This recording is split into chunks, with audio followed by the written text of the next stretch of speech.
Voice बढ़ा दो, थोड़ी सी वॉइस बढ़ा दो, वॉइस नहीं आ रही। हाँ? कोरोना के टाइम में मेरे हस्बैंड की डेथ हो गई। बहुत सारे चैलेंज है, 3 बच्चे थे, समझ में नहीं आ रहा था कि क्या करूँ क्या नहीं करूँ, क्योंकि मुझे कुछ भी नहीं पता था कि आगे की लाइफ क्या होगी। लेकिन ऊपर वाला कुछ करने से पहले आगे का एक रास्ता बना देता है। वही एक चीज़ समझ में आई थी, क्योंकि मेरे हस्बैंड इंजीनियर थे और कुछ टाइम पहले वो एक दूसरा बिजनेस शुरू किए थे, तो वहाँ से मेरा कंटिन्यू पैसे आते रहे। फिर भी मुझे ये नहीं पता था कि मैं इसको आगे कैसे बढ़ाऊंगी।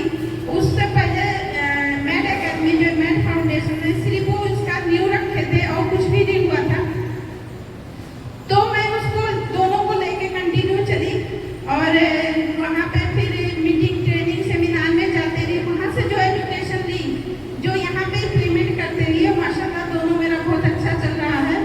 तो एक चीज़ समझ में आई कि अगर हम सीखना चाहें तो बहुत कुछ कर सकते हैं। मेरे पास ऑप्शन था, मैं गिव अप कर देती, महंगे में चली जाती, ससुराल थोड़ी दूर पे वहाँ चली जाती। लेकिन एक चीज़ समझ में आई कि कहीं भी जाने से मेरे बच्चों को फ्यूचर सेफ नहीं रहेगा। जो बहुत सारी लेडीज बैठी हैं, तो उनसे एक चीज़ कहना चाहती हूँ कि अपने पैर पे खड़ा होना बहुत ज़रूरी है। और हमें घर में बैठ के भी आज का टाइम ऐसा है कि हम बहुत कुछ कर सकते हैं। मैं चाहती तो मेरी बेटी को मैं आगे करके उसको सब कुछ हैंड ओवर कर देती और अपना सेफ जोन में बैठी रहती कि मैं कुछ नहीं कर सकती हूँ। लेकिन मैं वो नहीं करी, क्योंकि मुझे पता था कि मेरी लाइफ कुछ दिन के लिए, लेकिन मेरी बच्ची की लाइफ पूरी लाइफ उसकी पड़ी है। उसी साल 18 साल की हुई थी और उसको MBBS करना था, वो भी बाहर से, क्योंकि उसके पापा उसको बहुत बड़ा विजन दिखाए थे।